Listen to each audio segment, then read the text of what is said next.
Hello, podcast listeners. You are listening to JJ Meets World. Our special guest today is Dave Ranow, a.k.a. Baggies and Pam. I bet you can't wait to find out how someone gets a nickname like Baggies and Pam. Plus, Tucker and I go on a stream of consciousness, which will take you from, fruit roll-ups all the way to farm equipment. All of this and more on today's episode of JJ Meets World, and support us by going to patreon.com/JJ Meets World, or just send us money in the mail. 1, 2, 3, 4. J.J. Gordon, sort of like that Indiana Jones, in that he's always sniffing out his next adventure. Yes, he is. He's always interviewing guests so he can have them on his show and they can talk about pop culture, arts, and leisure.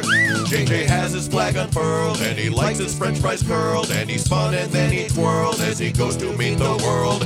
He will march into the rain even if his ankle sprained. Take a peek inside his brain. This podcast is called JJ Meets World. I don't know anything about farm equipment. I don't know really what the difference is between a tractor and a combine. I know that a combine is the thing that picks the corn, but then after that it goes into another truck, or other trucks pull up, but then there's a big arm that throws the stuff into the truck that looks like an elephant's trunk. There's other pieces of equipment, like a tractor can be big or it can be small, and it can have little wheels in the front, but it can have big wheels in the back. I just don't understand. That's just never been a part of my life, it's being like on a farm. Make up your mind tractor. Right. Big wheels, small wheels. What do you want? I remember one time being like, look at that tractor. And someone goes, that's a sprayer, you idiot. And I thought to myself, am I really an idiot because of that? Or do I just not have a base knowledge when it comes to things like that? Yeah, we weren't raised in farming communities. And how are we supposed to know? Those communities that are dying anyways. Right. So, sorry, guys. And the machinery just, eventually they're going to follow the... Farmers will be robots at some point. Yeah. They'll all just be robots, because that's when you're making something at scale, you want to continue scaling it, and you get past the human element at some point, which is unfortunate. Have you ever read the book? It's by Michael Pollard, The Omnivore's Dilemma. No, but you brought it up several times on this podcast. And it fits into this because the first third of the book is about corn and talks about like how we got to where we are just right now with farming and everything. And it's nuts. It's bonkers, and it'll never go back to the way it used to be. It just won't. At one point, we'll start teaching our children, Old MacDonald had a farm, 101100441. Oh, and there's no fours in Not in that. binary, no. Maybe by that time They'll have made a new binary that has fours in it. Yeah. Why is binary only in ones and zeros? They stand in for, think of it as yeses and nos, or two sides of the same coin. So on or off. It's just those. There just happens to be a 1 or a 0. That's the character to be used for it.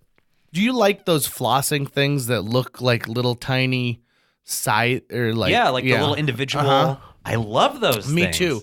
Although sometimes I feel like I'll snap the floss part of it. Right. And I'll think to myself, if I had floss on my finger, this wouldn't have happened. I haven't had that happen very often, but I like those things a lot. But you have to use 3 or 4 of them to really get your mouth good. Make it worthwhile, especially if you've been at a beef jerky festival. But I don't like flossing with a regular string and then flossing further down the end of that string, but there's still this gross used floss that's just hanging off on one end. That's just gross. Also, whenever someone brings up flossing, I think of the movie Kingpin. What happens? It's the first time he's flossing ever, and so it's all gross, and it's like chunks are coming out of his mouth and like splattering against the mirror, like chicken legs and junk like that.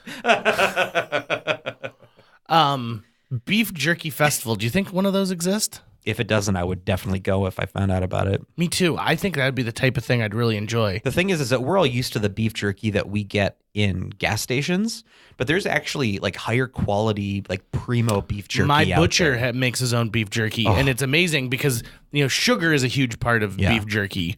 And when you put his beef jerky in the light, it glints. So that's how I know I've got good beef jerky, because it glints in the light. Speaking of glinting in the light, beef jerky prospector. Yeah. Well, so when I was a kid, I really wanted to make my own beef jerky, and I begged my parents to get a food dehydrator because I had seen a QVC Ronco food dehydrator. infomercial, and I said, please, please, please, please, please. They're like, no. I'm like, you can make your own fruit roll-ups.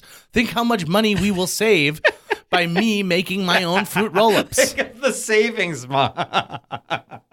Do you think a cattle rancher is essentially a beef jerky prospector? Oh, without a doubt. Like, we're digging there. We're going to find that beef jerky. Mm-hmm. I don't know why that's why a prospector, when I do the voice, sounds like it. But I also imagine, and I know that this can't be right, this is a very Mel Brooksian thing. You know those cheese slicers where you hold it in your hand and it goes up to these two tines, and then there's a piece of wire between the tines, and you use that to slice your cheese?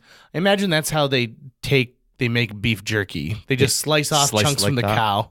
Maybe. And they're like, there you go. Maybe. But really, it's the poorest cut of the meat. Well, is it even a cut? Like, are they not, like, some of them seem to be just grinding it up into a paste and then forming beef jerky shapes. Well, that's a Slim Jim. Right. And so a Slim Jim can't call itself beef jerky because it's technically not in that. It's pressed meat is what it is. Pressed meat. Pressed meat makes me think of pressed ham, which is the term for when you put your bare buttocks against a window. It's too bad that that can't be the title, that pressed ham, because we already have a pretty good title for this episode, which is Baggies and Pam. Mm-hmm. I think you guys are going to enjoy this episode. You'll notice that there's a lot of stream of consciousness in this opening, and that's a very specific thing, because when Baggies gets on here, he's going to tell you some stories that are going to go all over the place, and not just tangents. We're good at tangents, but these stories all interconnect in the madman kind of, he's got strings going from one press pin to another press pin in a weird room. Dave Ranow is one of my all-time favorite people, and I had not seen him in years when we sat down, but it just immediately went to the old days. Old Baggies, and you notice we're saying Baggies. That's his nickname. Baggies and Pam is his nickname. And we get that right away. Right away, and I'm so excited that the tale of Baggies and Pam is finally being recorded for posterity for all of eternity. So I know a lot of people listen to this on their commute, and then they finish it when they get to work. So here's my advice.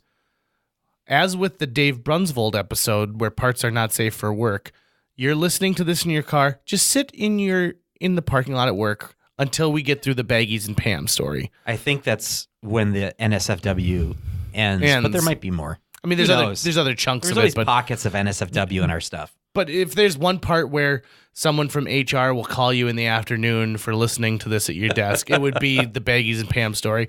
So let's get right to it. And while you're sitting in your car enjoying the beginning of this episode, why not swing over to patreon.com/JJMeetsWorld and donate. Thank you to our brand new 2 donors who just recently got on the bandwagon.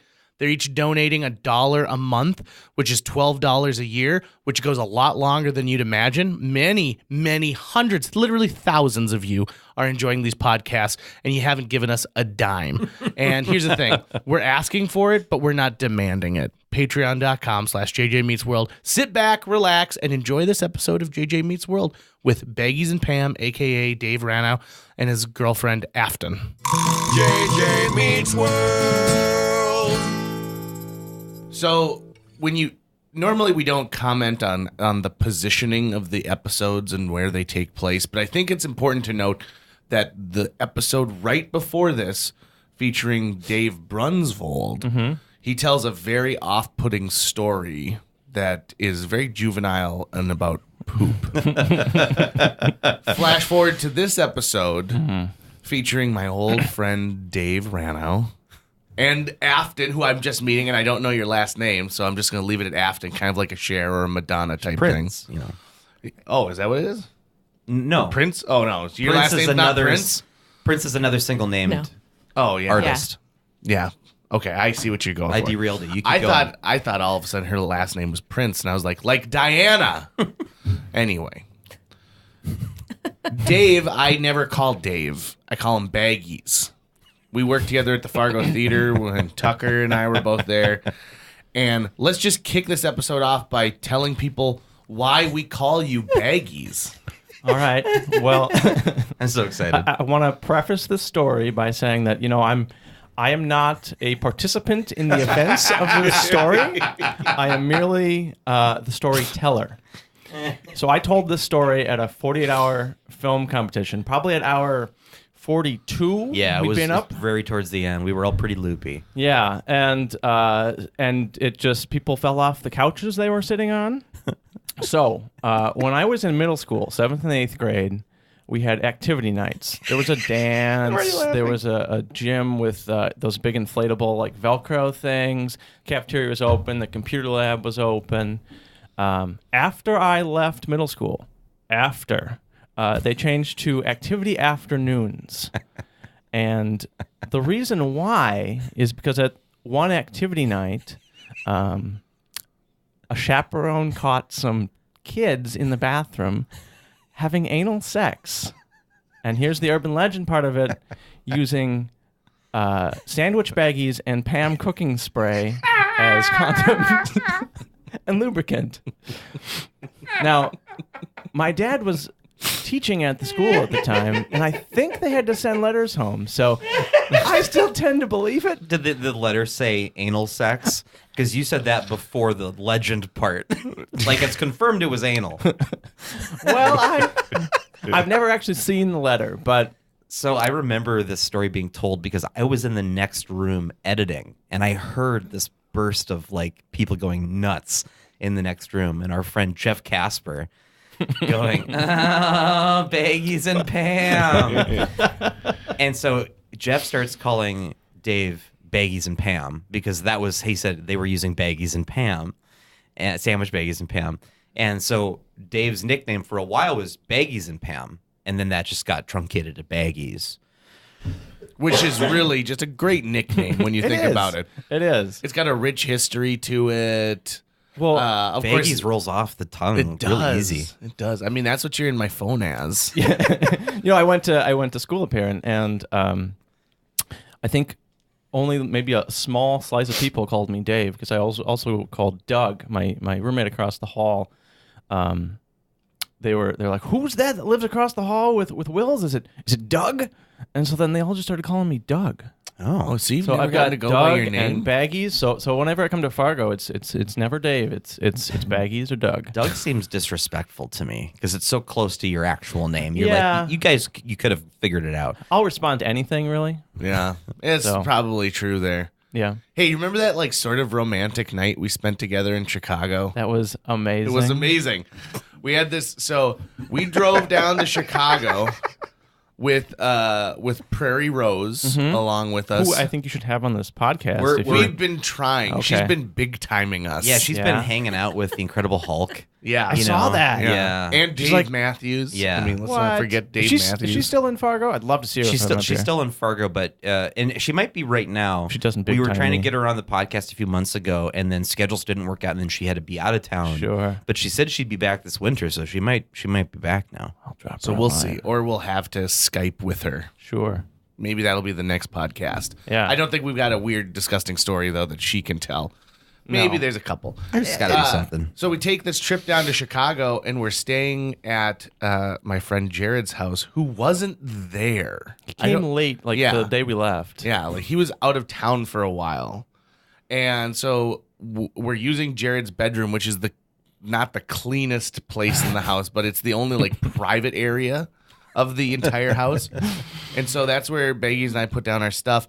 And then one night we end up coming back. We had quite a bit to drink that night, and we came back and we had a big piece of carrot cake that we ate together in the dark. And I don't like carrot cake. I don't like carrot cake. But you know, if you've had a few things to drink, you know, carrot cake is delicious. What was going on? Was it part of the Chicago Film Festival? Did we Well, that catch was or- the reasoning. We use it as an excuse because you know we were working at the Fargo Theater and Prairie was our supervisor. Nice eye roll there. So we used that as an excuse. Oh, we're gonna go down to the film festival in Chicago, the Chicago Film Festival, and watch some films and see what we should bring to the Fargo Film Festival. We didn't do that. I We only watched, remember like, seeing Across the Universe. Across the Universe. We saw Darjeeling Limited.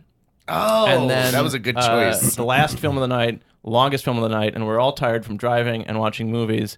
The Assassination of Jesse James with the Coward Robert Ford. That's a rough It's one to really end with. good, but we both didn't like it because we both were like, we're so sleepy. It's like a 3-hour movie. It's really long, but it's Yeah. really It's good. very slow. I don't think I've paced. revisited it since, but I really want to. I have. It's funny you mentioned that because I have not seen it since. So maybe we should sit down and watch it again. I'd be up for that. Would be up for that? Have some carrot cake at the same We time. will. We will. Well, see, and after that, maybe it was the next night, we went out to IO. Yeah. To watch some improv. You were taking me to see some improv, and we got a bucket of beers. And I remember making fun of I think she was like an animal psychologist or something. And then you gave me my first shot of whiskey. First time I've ever had any whiskey. But I believe that was at Weeds too. Was the it? name of the bar, which was right like behind Jared's house. no, it was just as we were leaving IO, I think. Oh, we drank Yeah. it. Oh, it was an expensive shot of whiskey then. Yeah. Yeah, And they're then like we- hotel prices up there. We called the Fargo Theater because it was a weekend, so there would have been a midnight movie, and I think Megan answered, and we screamed into I screamed into the phone. Anyways. But the trip, I'm glad you brought that up. The trip, it stands for me as a kind of a watershed moment for me in learning how to adult, as the kids are saying these days, or maybe they're not saying that anymore, and I look like an I don't know. idiot. I'll have to check Tumblr. No porn though. No, not anymore. They've ex-nayed that. No, but it was the first time where you're like, "Hey, Baggies, come on this trip with us." And I'm like, okay, but I got class," and it was the first time I just had to remember. I had to say, "Okay, I can either do this or I can go to class," and it was like I had to go to my professor and say, "Oh, I'm just not going to be here on Friday," and like. This is senior year of college, so I'm like 23, 24. It took me that long to realize, this is how you make decisions and how you make choices and stuff like that. And it still sticks in my brain as one of those times. That day, Baggies became a man. That day. And then on the way back, we stopped and got to meet Baggy's parents. We did? And they fed us. I ate all of his mom's grapes. She put out this nice little spread, and I was like, "Oh my god, grapes look so good." Now, here's the thing that you need to understand. So, you tell people like, "Oh, I'm from a suburb of Minneapolis," and he treats it like it's no big deal. But when you drive up the area to Baggy's house, it's like driving into a Mark Twain novel. Because it is surrounded by enormous trees that have been there for centuries and a big creek. I mean, you do not feel crick if you're speaking with Mark Twain's tongue. Right. It does not feel, at least at that time, like you're in an urban environment. It feels very rural. Didn't your neighbors have a giant sculpture of a moose? Yes, they did. Yeah. Oh, it was a lawn moose. It was one of those wire frames where you grow like plants or weeds out of. Neighbors across the street have a gnome the guy carved. It's one of the last wooded areas of Eden Prairie. Eden Prairie is I think a second ring suburb. So it's not it's slowly developed. My parents moved there. My mom moved there in 9th grade. She moved from Minneapolis, and she's like, "What podunk town?" Because there was a hitching post at the Little Red store near her house, and then she learned it was, and this was in the 70s, and so. Shouldn't help my mom how old she is. Well, we know she's older than 1970. That's so, true. Yeah. But it turned out it was just the rich kids with their horses still coming to the hitching post Rich kids and their horses. in Eden Prairie. Oh. But, I grew up on a creek bed, Riley Creek watershed area, and spent many long hours walking in the creek, walking in the trees and stuff like that. Yeah, so Baggy's got to have this weird experience that was part adventurous, but also big city living. Are your parents still in that same house? They are. Good. Didn't I crash there one time during Lumberjill? Yeah, you shooting? did. I think I gave you an X-Men poster. Yes. You and MC. McGregor, and we slept in the basement. Yep. So I've been there. I've been there too. Yeah, it is a wonderland. That was my room. When I moved back home, I stayed with the parents for a couple of years because I graduated in 2008 and there were no jobs. Also, I went to school in the North Midwest of Minnesota, of the country, trying to get into the film industry. Not the best place to go. Oh, no, it It's wasn't. not the best place to stay. Yeah. Yeah. And Minneapolis, not much better for film industry, anyways. We're not shooting another jingle all the way. No. No, that's too bad. No Mighty Ducks 2 Yeah. again. Really, there was probably like the 90s were quite a boom for Minnesota filmmaking. I mean, Yeah. you think about it. There's even that Keanu Reeves movie, Feeling Minnesota. My cousin was like one of the thousands of extras in the stands during the taping of, I think, the first Mighty Ducks. Oh, yeah. And I remember as a kid being told, your cousin Ben is in this movie. It's like, oh my God, Ben's in the movie? So I looked for him the whole time, and you never see him. It's because he's like in the crowd watching the game. I'll do you one better. I was at a tequila bar in uptown Minneapolis that, again, my friend Jared was working at. And we got on a conversation about the Mighty Ducks because they had just released it on DVD. And so we were excited because we're like, we should watch Mighty Ducks.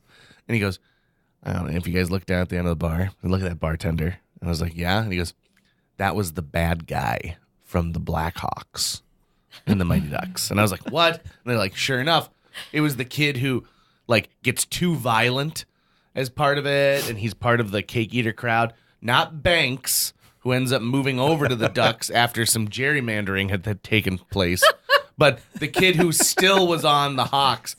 And so we're like, well, we should talk to him. And he goes, he doesn't like to talk about it because when you peak at 12 years old in a career that you dream about, it's really tough. So he goes, but if we buy him a couple flights of tequila, he'll definitely talk about it. Nice. So I think we all put in $25 and we bought him a bunch of tequila. And then he started telling us everything about being a part of it and like having to go to school, like the Hollywood school, and how it was just a bunch of BS to sit in a trailer all day, because it's not like they bring in a teacher for the appropriate age group that you're in.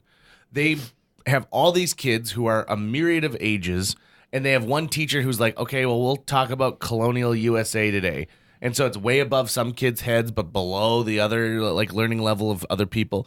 He goes, so really, if you're, want that middle Pete from Pete and Pete, Yeah. You're like, oh, this is exciting and engaging because it's right. I'm trying to remember, too, what did Emilio Estevez do that he had to coach the team? Wasn't he on He had a probation? DUI. He got pulled over for DUI. Okay. And then like he got a little first? obstinate with the cop, and he was like, he had open container, the whole Right. thing, which, my God, what a premise for a plot, right? Somebody who has proven himself to be so irresponsible that he's drinking and driving. But he's right. His life has fallen into the bottle, right? So he is now an alcoholic, and he has Give you a memories. bunch of I don't know children. if they established that he's an But alcoholic. doesn't he have memories of basically like totally fucking up the last game of him being a kid? Yeah, he's got a lot of emotional And so he's still like problems. upset about that. Like he's carrying that with him everywhere, and now he's just drinking all the time because of it. Isn't that what's up? Like he's still carrying it with him. Your friendly neighborhood alcoholic is now, like the local coach. Right. Yeah. Well, Also, Yeah, probably. That's I mean, probably does about that right. make more or less sense than, hey, we caught you driving drunk, so you're gonna go coach those hockey kids over there? there are a lot of movies that use the plot of punishment is something that I think people like and have worked towards their whole lives, and I hate that. Like, so for him, we're going to punish you by making you be a pee-wee hockey coach. There are some parents who really like being pee-wee hockey coaches, and like all these kids want to be a part of a team. On the flip side, there's a movie called what is it? It's not A Walk in the Clouds. Is it A Walk in the Clouds? Was Is Sandra that Keanu Bullock? Reeves? No. A Walk in the Clouds might be a Keanu Reeves movie, but there's a Mandy Moore movie where she's dying. to Remember? A Walk to Remember. Thank you very much. Never seen it. That's why Baggies is here. He gets caught in like drag racing in an industrial park in their town, and so they sentence him to have to be the lead in a play at school. That's his punishment. And here I am being like, well, God, I'd love to be the lead in a play. Wouldn't that be fun?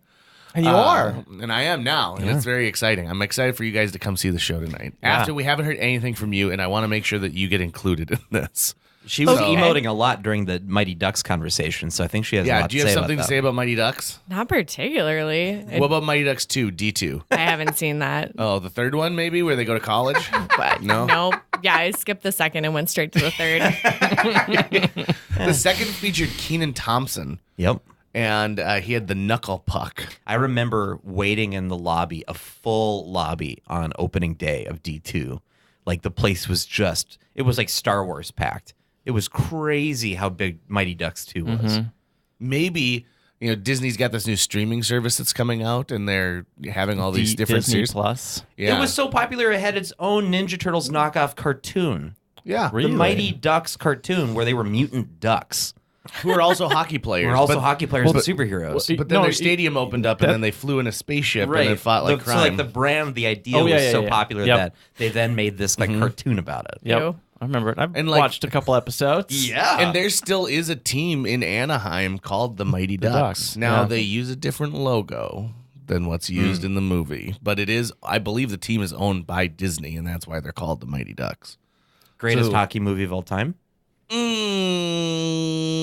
I think Slapshot's the greatest hockey movie of all time. Is that what's his face? Paul Newman? Paul Newman. I actually have never seen it. It's very funny, and I'll I watch enjoy it. Slapshot and then I'll decide if Slapshot or the Mighty Ducks is the greatest hockey movie of all time. See, I love movies, but my dislike of sports kind of extends to sports movies. Really? And I don't watch a lot of sports movies. Huh. I guess I don't need that triumphal speech of pulling myself together. whatnot. Ragtag team Yeah, of yeah. misfits.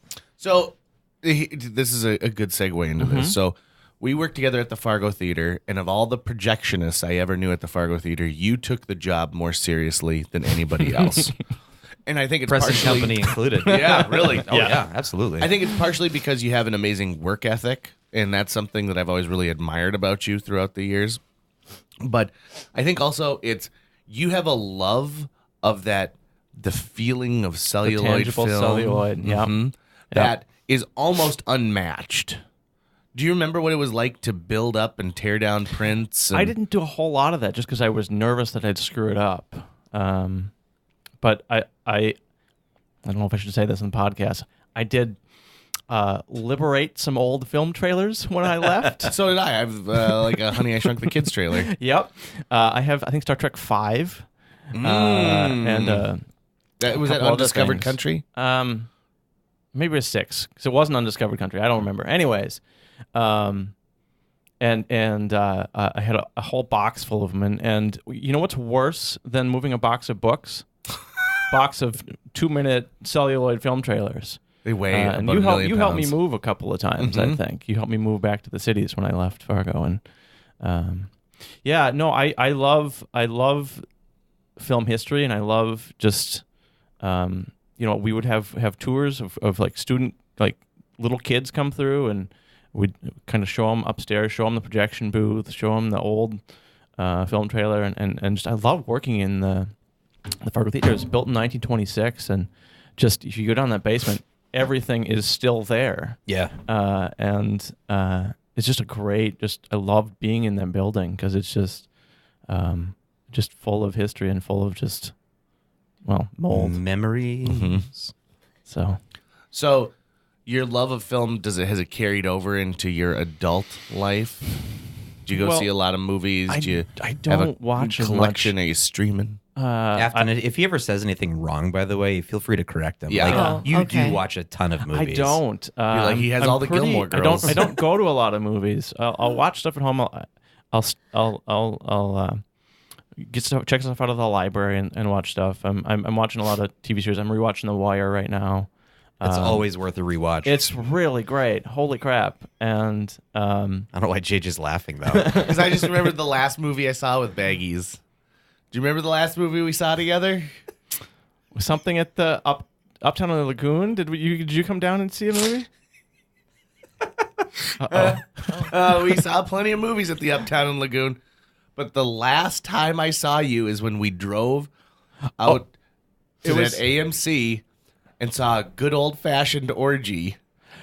That was the last movie I saw with you, Really? without a doubt. Okay. Although it was called a good old fashioned orgy. Yeah. Oh. That's not bad. Yeah, I was like, because you were What? familiar Yeah, with Jason Sudeikis is Yeah. in it. It's a very funny movie. Yeah. Okay. Tyler Yep, Labine. Yep. Yeah. Yeah, but I remember both of us buying tickets, and we got the stink eye from the woman.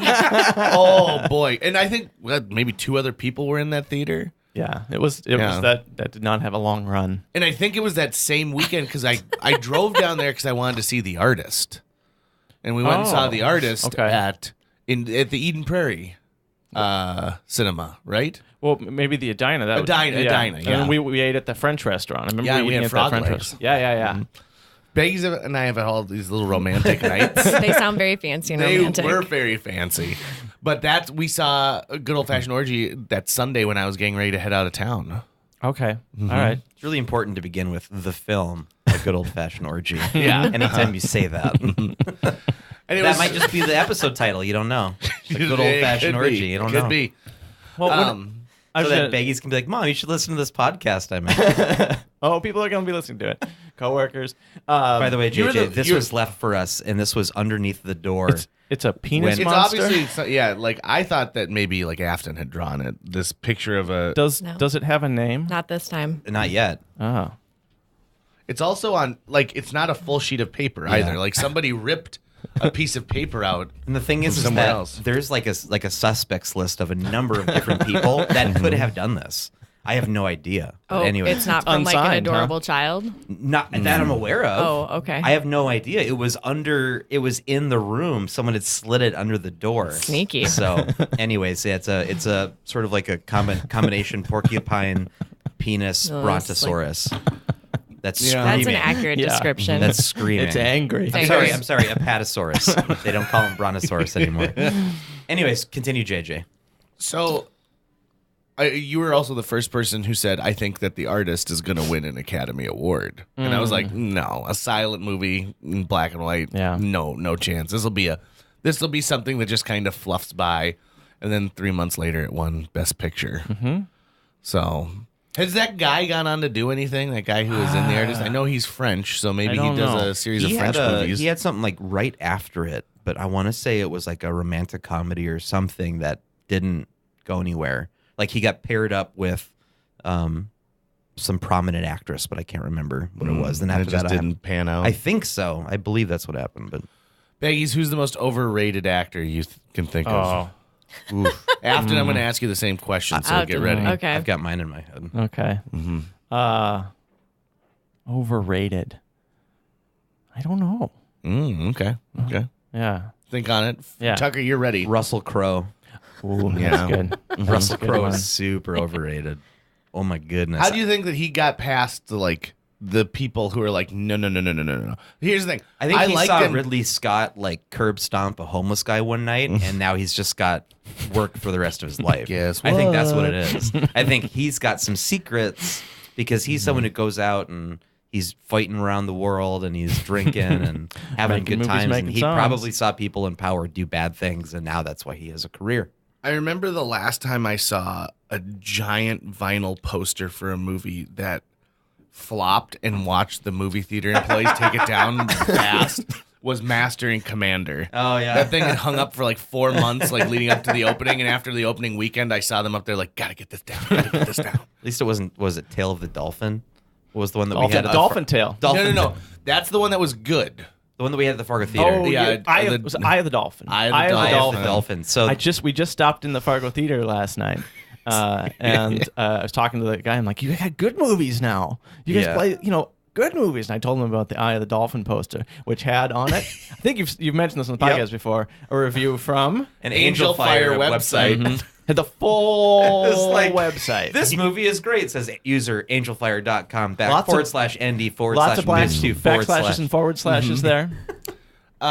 So you got to be that person at the Fargo Theater, huh? I remember working there, and once a week at the very minimum, someone would come in and be like, I used to work here in the 80s. And then they'd tell you a bunch of stories, and then you'd be like, I get it. Are you going to buy a goddamn ticket Get out or of here. not? We're cleaning up. They were Yeah. cleaning up when we went in last night. I bet So all you the got to Crown be that Royal person. bags are probably not down there anymore. Probably not. Probably not down there anymore. There used to be a desk with every drawer in the desk was full of these purple Crown Royal bags. Crown Royal bags stuffed inside Crown Royal bag. like And endless condoms, I Crown believe. Royal bags. But I think they all got thrown out, which is actually kind of a shame now that I think about it. All the poor nerds. What are they going to put their dice in? I know they're like these beautiful vinyl satchels. It's funny you mentioned that, Afton, because when I was a kid, my parents definitely abused alcohol a lot. But so I had Crown Royal bags I kept quarters in. So when I'd go to the arcade, I could tie it to my pants. I felt like a badass because I was like, look at my satchel of coins. How long has your D&D game been going for now? 3 years, I think. Oh, I thought it was even longer than that. Well, we've been playing consistently for about 7 years. Okay. But In the same campaign? We've switched up campaigns because sometimes people will decide, like, oh, that's right, I've got kids and I really can't stay with this. And so we'll kind of lose track. And then we switched DMs and then we went back to our original DM. And so now we've been working on this campaign that's intense that he recently just bridged the old campaign he was working on and this one together, where we've mixed universes. Wow. And that has been mind-blowing for I'm us. a fan of that. No. I play a halfling who was he's a halfling paladin, and he has 4 brothers who were all sold into slavery as children. They were part of a royal family who was like kidnapped by pirates, and so my guy's name is Isik, and then his brothers are Converse, Nike, and so on and so forth. The shoe dynasty. Payless. I love it. You play D&D? Yeah. Yeah. No. What do you play? Who's your character? What's going on? The longest character I played was a cleric, a half-elf cleric named Freya. And we played in the Eberron campaign setting. So she's from this Sharn, the City of Towers. And we played that character... that campaign we played from level 1 to level like 25, like epic level. Wow. So by the Nice. time I finished, I was a demigod that had like followers and could just like raise people or kill people when I wanted. I never played any D&D. I'm just over So- here like, what? I just hit level 20. So I got... Leveling up after it just gets ridiculously insane.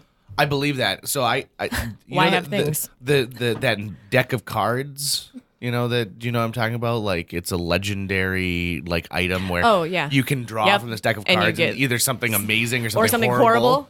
So I drew horrible. and got a bunch of these bonus points. I've never been so jealous of 2 people in my life. Anytime I've ever joined a Dungeons and Dragons campaign, 2 sessions and it fizzles. You have to be super picky about who you play with. Apparently. Like insanely picky. Yeah. Yeah, Absolutely. I pick people who take the game too seriously and people who also just don't give a crap about themselves. 50-50. Like, in fact, almost my entire campaign, with the exception of our DM, have been previous guests Nice. on JJ Meets World. Nice. And we've amended our podcast schedule so we could be there. Just side note, this is probably only going to make sense to you and a couple other people. My paladin recently broke his oath.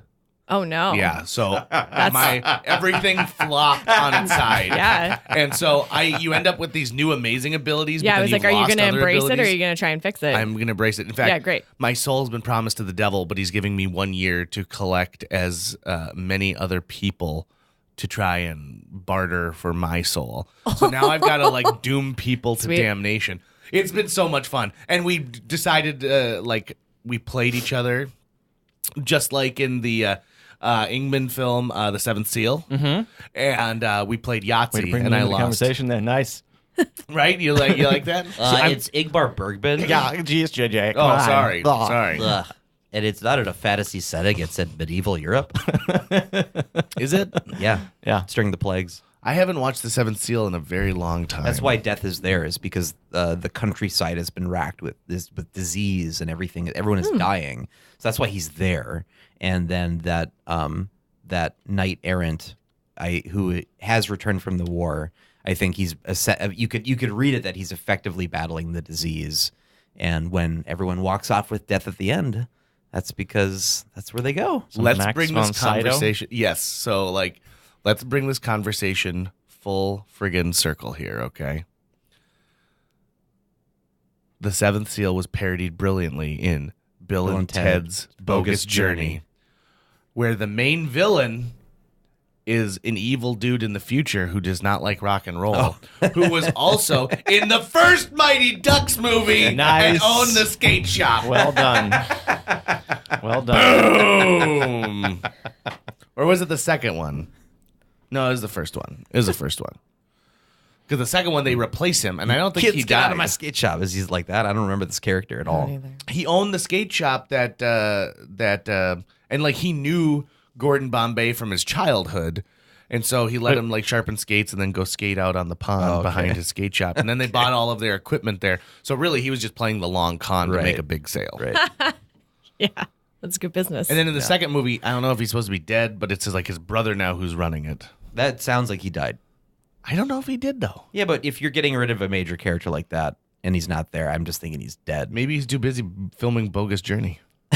I don't know how. See, like the Oracle and eras- the Matrix movies, where it's like, we have to write in a reason why you're not the same actor now. So you're going to have a monologue about how sometimes things change. What did everyone think about the Matrix movies? Let's just have a roundtable discussion. First on one's those all ones. you need. First one is all you need. Yep. It's a standalone movie. It blew our minds when we saw it. There are fun things in the following stuff in the world, and I like sci-fi stuff and the animated stuff that's come out. I think it's pretty cool. But that first movie, it's just like Raiders of the Lost Ark. It's like after it's just diminishing returns. That's what I think. Whoa, hold on. Oh yeah. I agree with that. Yeah. I actually Even like. the Raiders of the Lost Ark?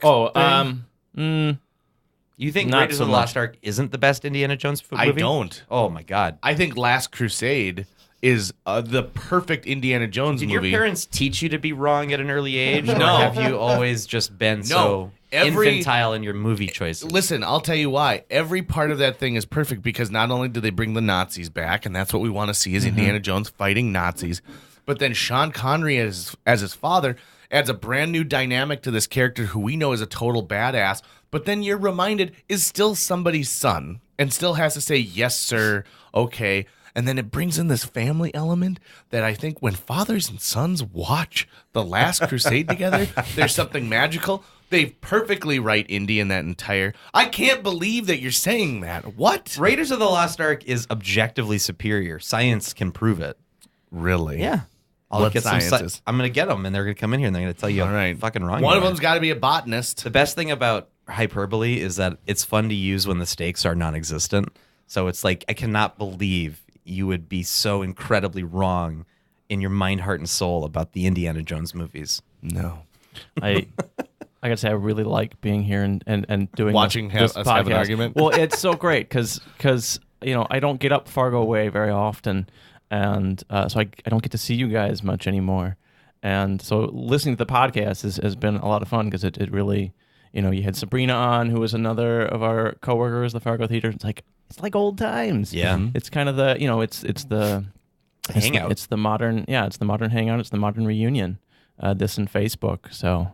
This is fun for you to be here right now? Yeah. No, Will you be able to listen to your episode later? Probably not because I don't like how I sound. Yep. I'm one of those people. I don't like how I sound, and I Yeah. have to listen to myself at least twice a week Yeah. because as I go through it and edit it. Here's a little inside baseball. Tucker has to listen to every single episode after we've recorded it. So he hears everything pretty close to the recording date. And I only listen to the episodes that I found intriguing. So I'll go back and re-listen to certain episodes where I'm like, oh, what did that person say? Because I want to bring that up in a future episode. Also, I can change concentrate things on and he has living it. no idea. Do you So- have a favorite episode you've done so far? Well, they're all kind of like your babies a little bit, right? But I think the episode that I talk about the most is in Undertaking, where we had Alex Rydell, who's an Sure. Undertaker. But this one's a close second. Oh, because I'll be able thank to you. reference this one as be like, remember when Tucker said that stupid thing about Indiana Jones? Oh, jeez. And I can't wait. I'm very excited for that. Feelings. You moved furniture for a while. I did. Are yeah. you still? I'm not. No, I worked at a nonprofit. It's called the Bridging. It's a great nonprofit. They're a furniture bank. They're the largest in the nation, I believe. They help people who are getting out of homelessness and poverty, and provide furniture. So it's both a donation center where people can drop off used furniture, gently, nicely used furniture, and then clients come through on a daily basis. There's every day, and they get to take a walk through the warehouse. They get chairs, they get couches, they get beds, they get housewares and sheets and bed and coffee tables, all sorts of stuff. But no, I got promoted to my level of incompetence there. Just not the right role for me working with the volunteer department. Then after that, I worked at a nonprofit called Small Sums, also excellent.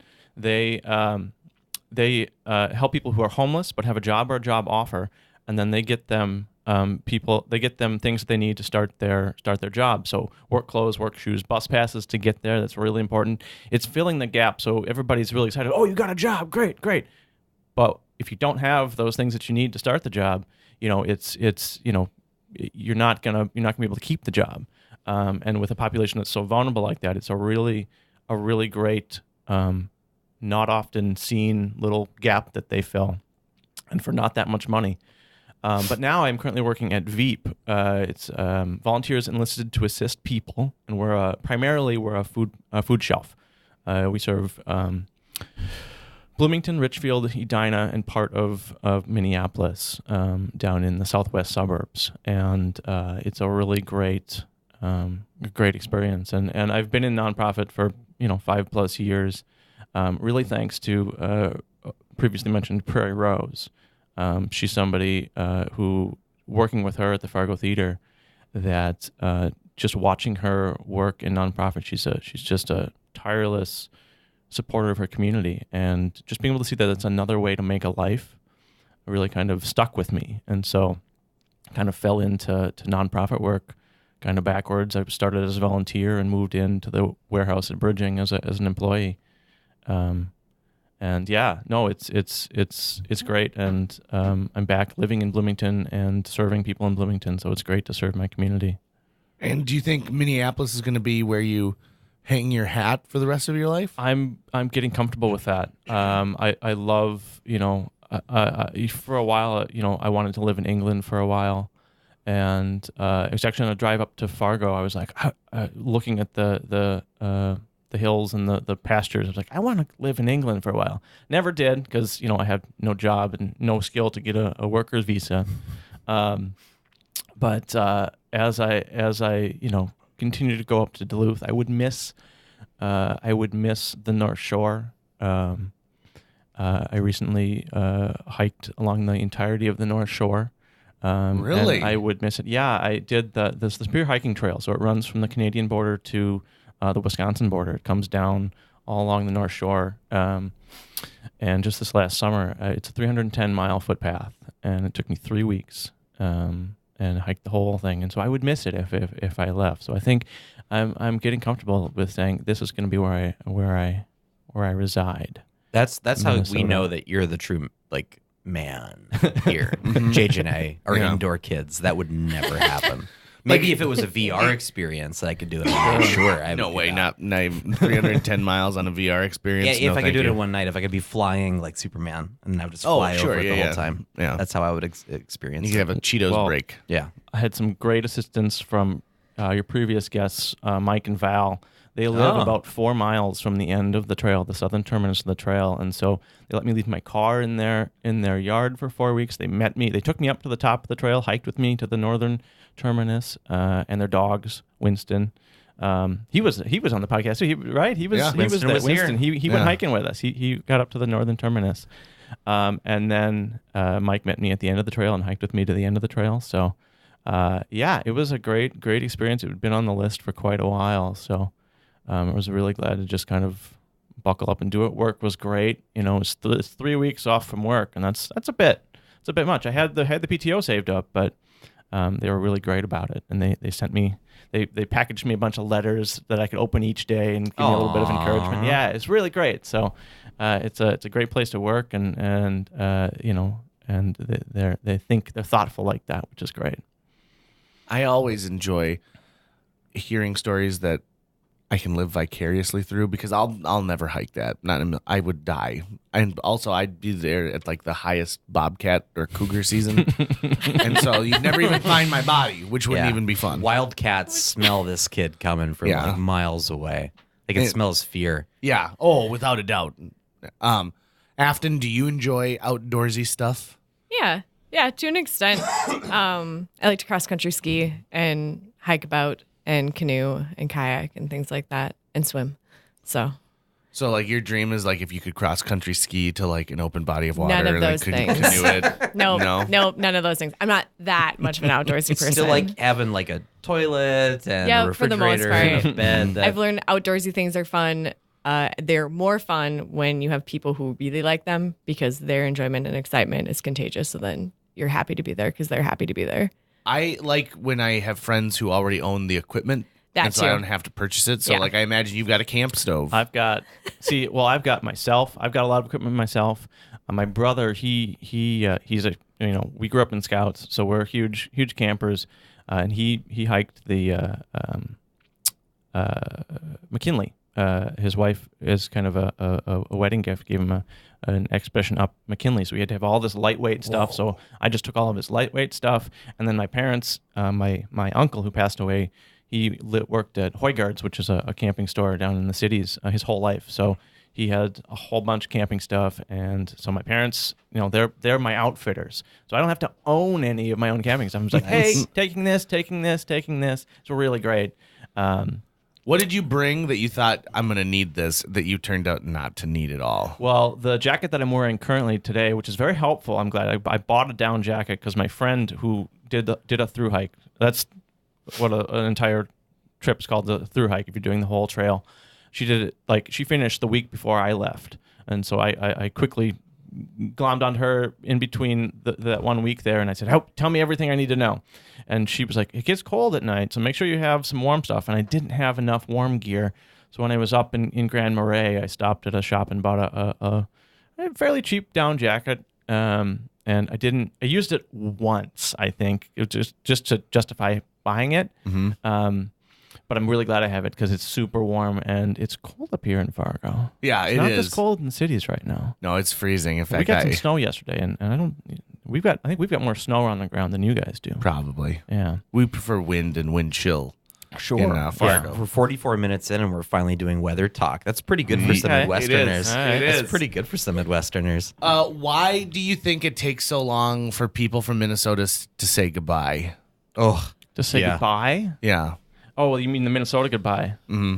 Well, we just don't want to go out into the cold. You think that's what it is? Yeah, we're bracing ourselves. Each goodbye is one more minute you get a warmth. I like to rip the Band-Aid off though. Yeah? Like if you're going somewhere, just get it over with. Let's get done. Conversation's over. JJ I've heard stories before about your mother. Mm-hmm. Was it when the check came? It's like, we're done. It's time to leave. My mother did not enjoy the art of conversation once the meal was completed. She would go out there and have an appetizer with you and a drink beforehand. She'd be great. But the second the check arrived, she's like, well, it was good to see everyone. Bye. And gone. Like didn't sit around and have niceties. Same thing when she was ready to leave somewhere, she'd be like, goodbye. And then she would just leave. And it was probably one of her best qualities because I cannot leave a place.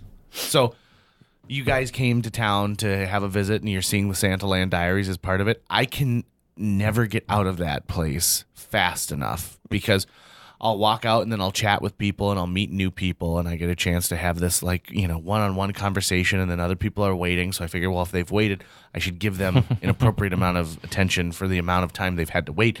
And so before you know it, the people at Theater B are literally like, hey, listen, we have got to lock up. Get out of this place. And I'm like, I'm still in my costume. They're like, just wear it home. You should get a timer for your lights. So at the end of the show, you set the timer for like a few minutes, then all the lights then just kills all the lights, and everybody's going to go. But we flood the building with gas at 11 p.m. every night. Okay. Anyways, Oh. So that way, anyone who's straggling behind will just You toss guys them just out the need next someone morning. to manage all that, and it'd be like, hey, you need to go change. Yeah, I'd be like, they're going to poison us. And We're all going to die soon unless we go, so let's go. It's 10:55. It's 5 minutes till poison. I have learned from two comedians. Now, I don't consider myself to be their level of fame or talent, but I've learned from two comedians how important it is that if someone wants to tell you did a great job, like you need to graciously accept that and to give people time because they just gave you 2 hours, 3 hours of their time to watch your show. One of them was Dane Cook. I saw him at Northwestern University, and after the show, he said, like, I'm going to be out in the lobby if anyone wants, an autograph or anything like that. And he sat and waited until everyone got an autograph. And I even got him to call my friend Jared, and Jared didn't pick up the phone. He's like, hey, Jared, your friend JJ was going to let you talk to me, the Dane Cook. But instead, you're doing something else that's more important. He goes, so now your buddy and I are going to go to a strip club together, and we're going to talk to the strippers about how awful of a person you are. And Jared kept that voicemail for years. The other person was Larry the Cable Guy Yep. when he came to the Fargo Theater. Oh, yeah. And he waited until every person who wanted a picture and an autograph or to just shake his hand stood in that lobby for, I mean, it must have been. I mean, it was solid hour and a half after the show was done. He did 2 shows that day. Which I worked security for, which meant I wasn't even working at the Fargo Theater yet, but my job was to sit at the edge of the stage and make sure no one approached the stage. So like me and one other guy were on either side of the stage, but we would sit in chairs and look at the audience the whole time. And Larry the Cable Guy did 2 shows that day, and so we heard the same show twice. And the second show, he started to rip on us because no one was approaching the stage. No one was like going to run up to Larry the Cable Guy. And he's then out meeting people in the lobby for an hour afterwards. I have no idea why they had us do that in the first place. Right. But yeah, he also dropped the accent too when he was out there talking to a lot of people like that. He was talking like this anymore. His real voice would actually play through, which is surprising. And to me, that is very important. So, you're rewarding your fans and you're saying, hey, thank you so much for being a part of this. And so those 2 lessons to me are real, so I approach that same thing where I go backstage, I wipe the sweat off of me, and then I hop out there to greet people and say hello. And some people don't want to say hello, and I'm like, that's fine. Thanks for coming. Some people like that healthy distance. Like, I saw you up there on stage. Let's keep the distance. That's what I want. Or some people were very offended, or at the very end of the show, I make eye contact with one woman and say something incredibly offensive to that one woman. So I got to say about this particular show, so our stage manager, Leah, who's doing a great job, but so we, after every performance, there's a performance report that goes out to the team to, hey, this costume needs to be fixed. That got broken. This happened. That happened. But she goes into fine detail, like scene by scene.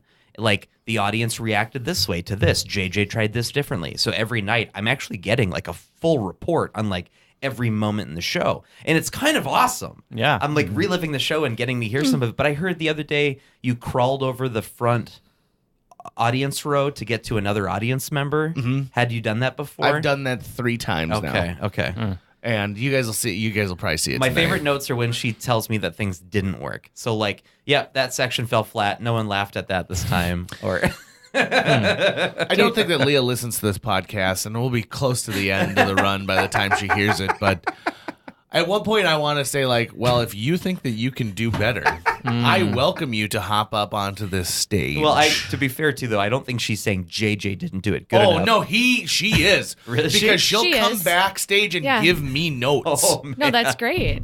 No, it's not. Because I think it's sometimes great. audiences read things differently, right? Yeah. So some audiences won't react to a joke, and she'll go, "This audience didn't like that joke." Mm-hmm. But I don't think that's necessarily like JJ messed it up this time. I think there are jokes in there that it's like, yeah, half the audience might turn on it for a little bit during it, but whatever.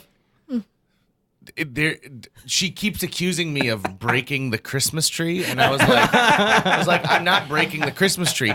Literally, what I've been worried about since the beginning happened, and then she's like, "Well, how did you do this?" And I was like, I feel like I? as a stage manager, that is her job to do all those things. So Yeah, it also, is. I'm delighted to hear that you think it's important to meet your audience. "Yeah, good." That's weird. Because you guys are gonna hang out with me tonight. Oh, big Yeah, time. weird I think advice so. from weird people.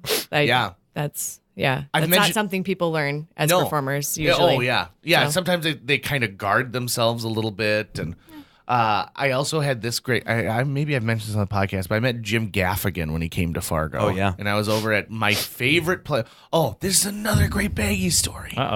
I didn't meet Jim Gaffigan. No, you didn't, but it reminded me of something. I met him at this great little sandwich shop that was called First and Deli in Fargo that's now closed. And he was performing at the Civic Center that night, and I walked over and I was like, "Hey, listen, I just want to let you know, I'm coming to the show tonight. Very excited. I'm sorry that you have to like come to Fargo. This must not be fun." And he said, "Actually, no." And so I sat down, I got to chat with him for a few minutes, and he said, "Here's the thing.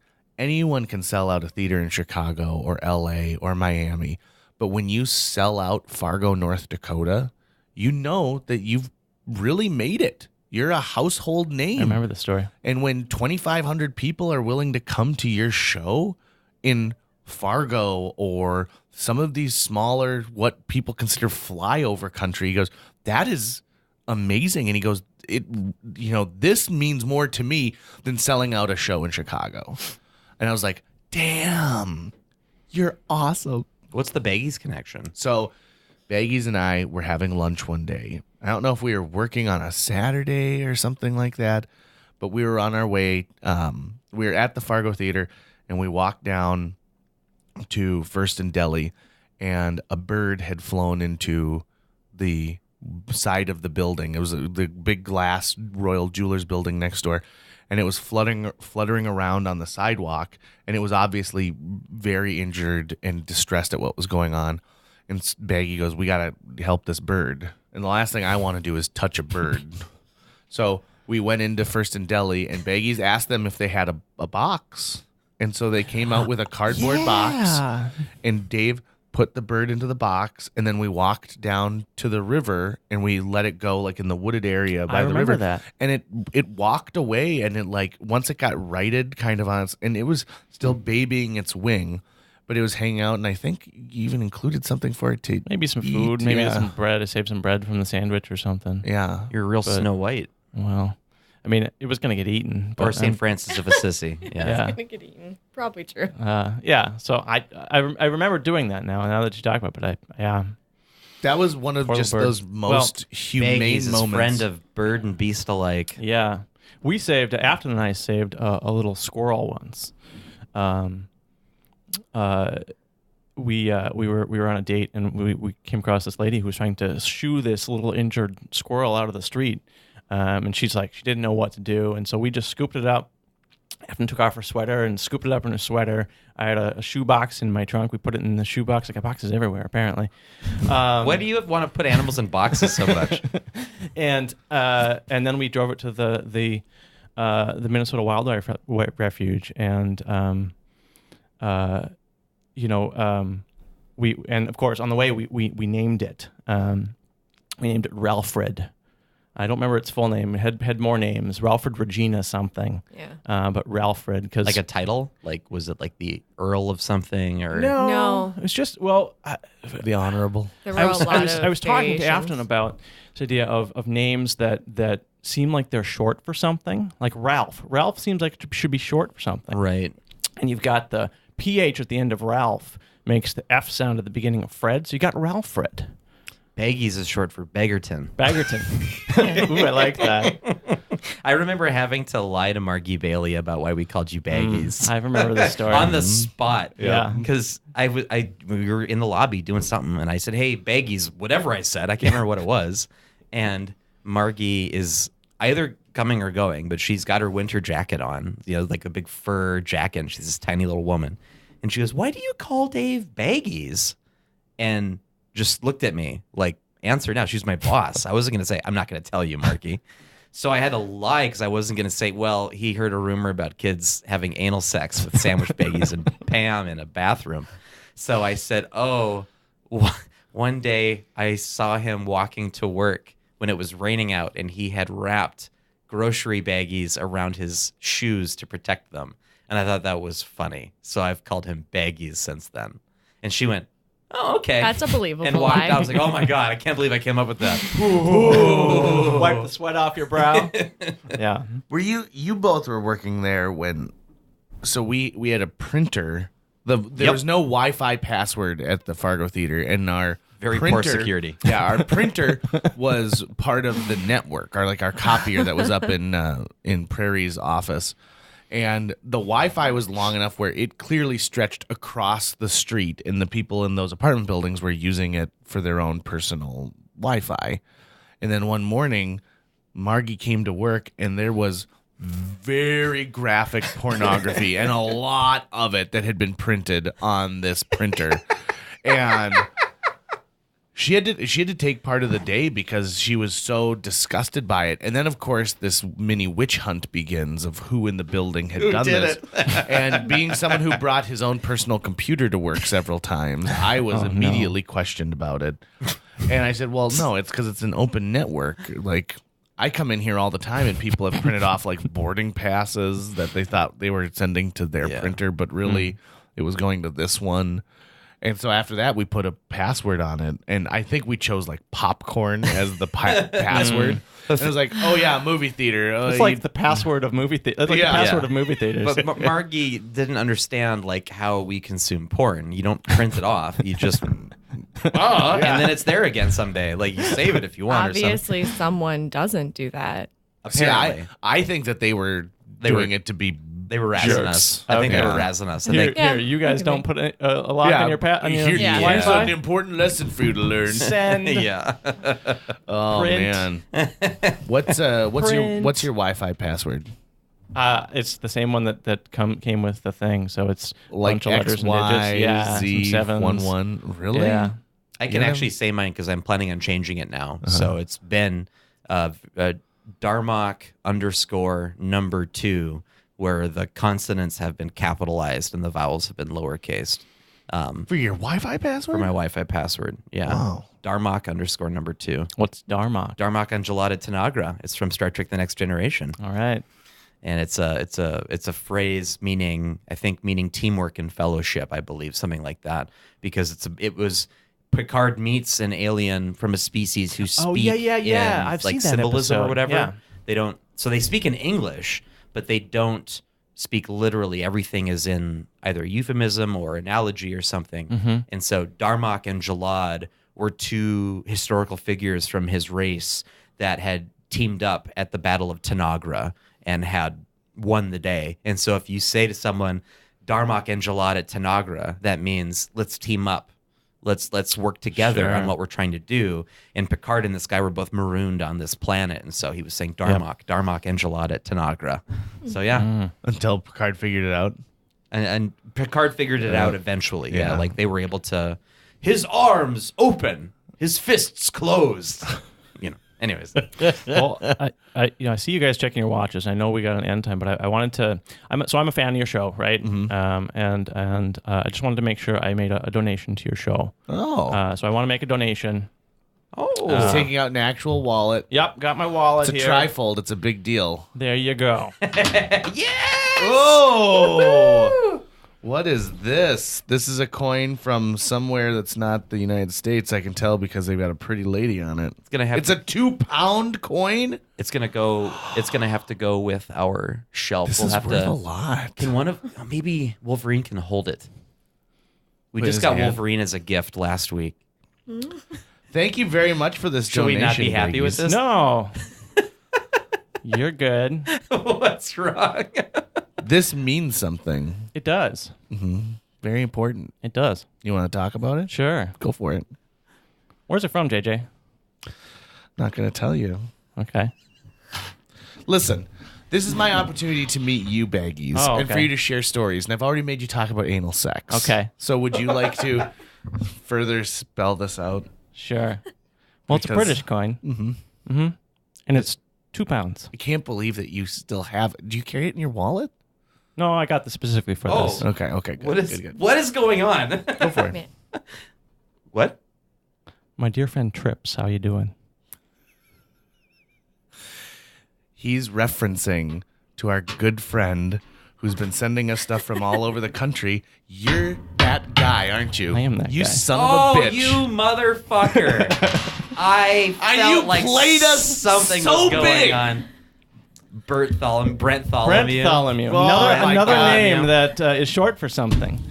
This This- motherfucker. this. this right here. This Man, is Well, pretty impressive. that is pretty impressive. So are you going to still send us letters? Probably not. I'm Well, broke. he wrote it out in the story that he's not going to anymore. Yeah, I'm broke.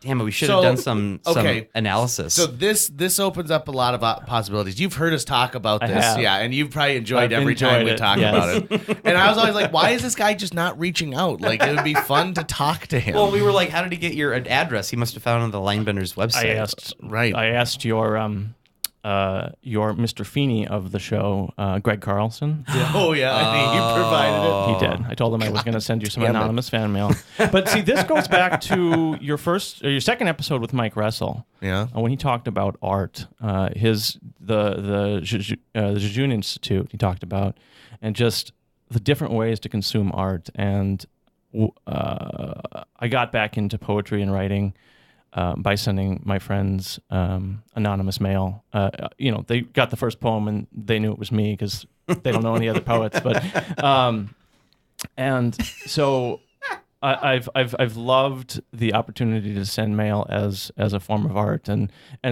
so it's in a way interactive, and it's been a lot of fun. Afton's been she's the one she's the scribe, so it's her that I had her write them out. Then doing a handwritten analysis wouldn't have worked. Right. Then. No. And Yeah, not smart- that I smart have thinking. any previous Dave Rano hand writing to compare it to. But see, you guys, you screwed me up because we mailed the first one. We were down in Chicago on the way back from a concert, and we stopped in Milwaukee at some breweries on the way back, and we mailed the card from Milwaukee. And you guys figured out that the postal code was from Milwaukee. So I'm like, crap, I can't send the rest of these from the Twin Cities, otherwise they'll know. So I had to drive. I was gone visiting some friends in Des Moines. My friends Dave and Karen down in Des Moines. Shout out to them. So I mailed it from Des Moines. And then this last card, I mailed it out to my friends in Seattle And had them mail it? Shout out to Eric, and they mailed it for me. For some reason, I don't know why, but you telling the story reminded me where I first saw you, where I first met the Baggies. And it was at the 2-minute film competition. And he had made a movie as Hamlet doing the to be or not to be soliloquy while taking a shit. To pee or not to pee. To pee or not to pee. And it's just baby Baggies in like the Bard costume, like a Hamlet costume, on a toilet, thinking to himself with this monologue playing in his head. And I remember both Greg and I being like, fuck yes, that rules. This kid made Hamlet taking a shit. That is so awesome. So I don't know why that it suddenly reminded me that that's where I first saw you. The first time I remember meeting you was at like the draw for the 48 the first year, I think. Milk Babies then? Yeah, Okay. Milk Babies year. We did Cinderella.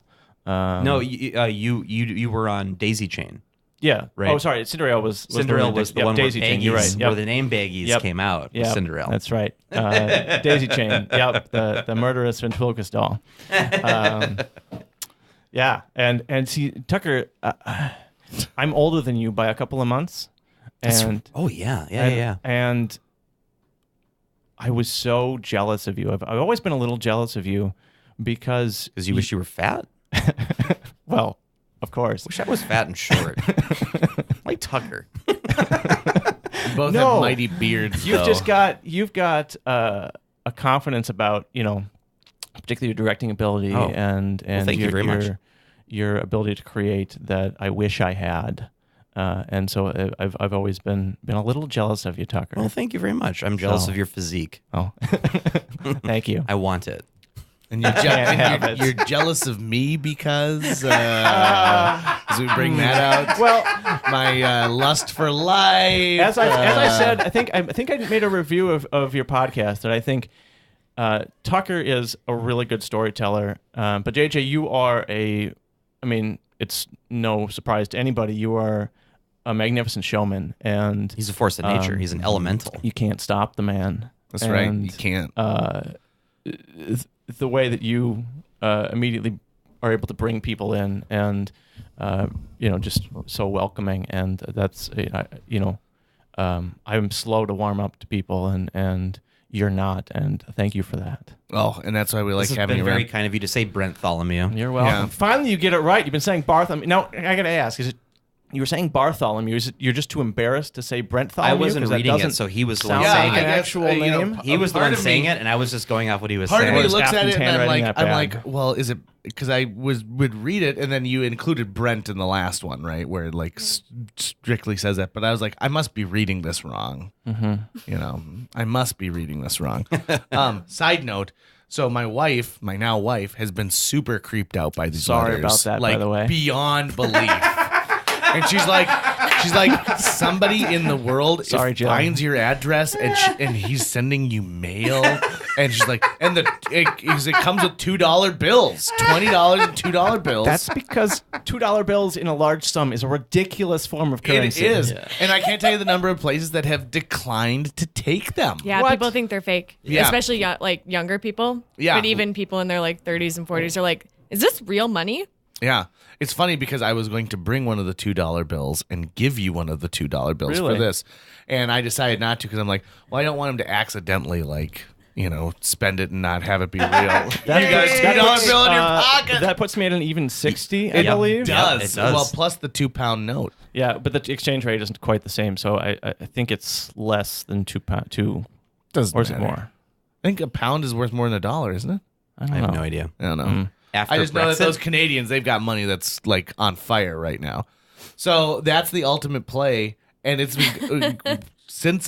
you've obviously been listening since episode 1. Have. What we loved the most about these letters was the complete and total knowledge Yeah, the that you deep had cuts. like going into it.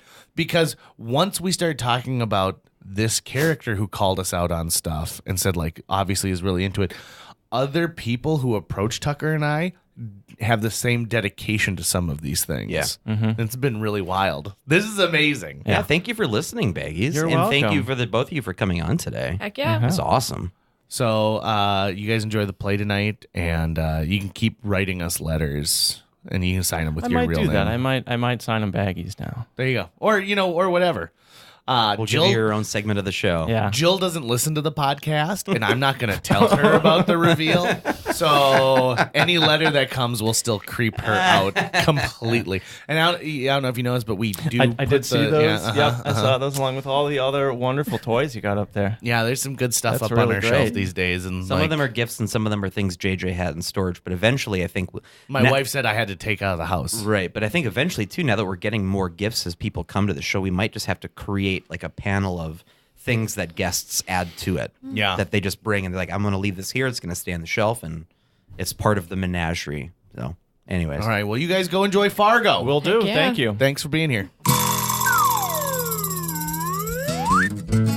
That's going to wrap it up for today's show. If you enjoyed this episode of JJ Meets World and would like to help us continue to produce 2 new episodes every week, you can donate to our Patreon. Check out patreon.com/JJ Meets World and donate today. Even as little as $1 a month can go a long way. Visit our website at www.jjmeetsworld.com or hit up our social media. We're on Twitter, Facebook, Instagram, all the sites the kids are using these days. If you'd like to stay up to date on new episodes of JJ Meets World, you can find us on iTunes, Google Play, Spotify, Stitcher, iHeartRadio, YouTube, or wherever you consume the podcast that you love.